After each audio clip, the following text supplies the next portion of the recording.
Assalamualaikum warahmatullahi wabarakatuh. Halo teman-teman, perkenalkan nama saya Dini Nuraini dengan NIM 8603094 dari Fakultas Ilmu Pendidikan PGSD.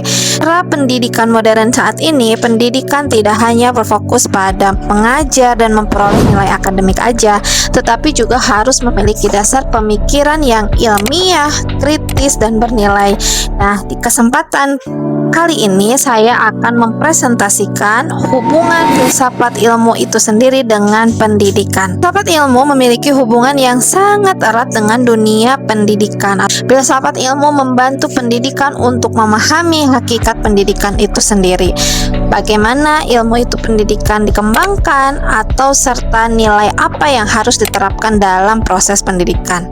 Menurut saya pribadi, pendidikan tanpa filsafat ilmu itu akan kehilangan arah karena pendidikan tidak hanya membutuhkan praktik mengajar, tetapi juga membutuhkan dasar pemikiran yang rasional dan kritis karena melalui filsafat ilmu pendidikan dapat dikaji secara lebih mendalam sehingga proses pendidikan itu tidak dilakukan secara asal-asalan melainkan berdasarkan pertimbangan ilmiah dan nilai kemanusiaannya. Jadi filsafat ilmu juga berperan dalam mengawasi eksistensi pendidikan, yang artinya filsafat ilmu ini membantu mempertanyakan kembali apa sih sebenarnya tujuan pendidikan, atau misalkan apakah pendidikan hanya bertujuan menghasilkan nilai akademik aja atau juga bisa membentuk karakter moral peserta didik.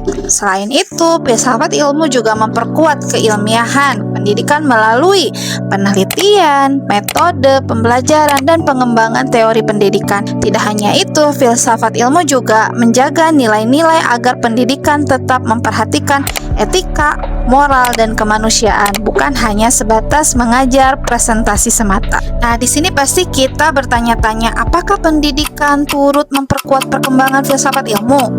Nah, sekarang kita bahas ya. Hubungan filsafat ilmu dan pendidikan bersifat timbal balik. Artinya bukan hanya filsafat ilmu yang memperkuat pendidikan, tetapi pendidikan juga ikut memperkuat perkembangan filsafat ilmu. Hal ini karena berbagai persoalan dalam dunia pendidikan sering melahirkan pemikiran dalam filsafat ilmu. Kita kasih contoh ya. Jadi contohnya perkembangan teknologi digital dan penggunaan kecerdasan buatan seperti AI. Nah, dalam pembelajaran munculnya berbagai pertanyaan filosofis tentang etika, aktivitas, dan batas penggunaan teknologi dalam pendidikan. Dan mungkin jadi timbul pertanyaan, apakah filsafat ilmu itu bisa dibilang sebagai pisau analisis? Oke, kita bahas di presentasi ini ya.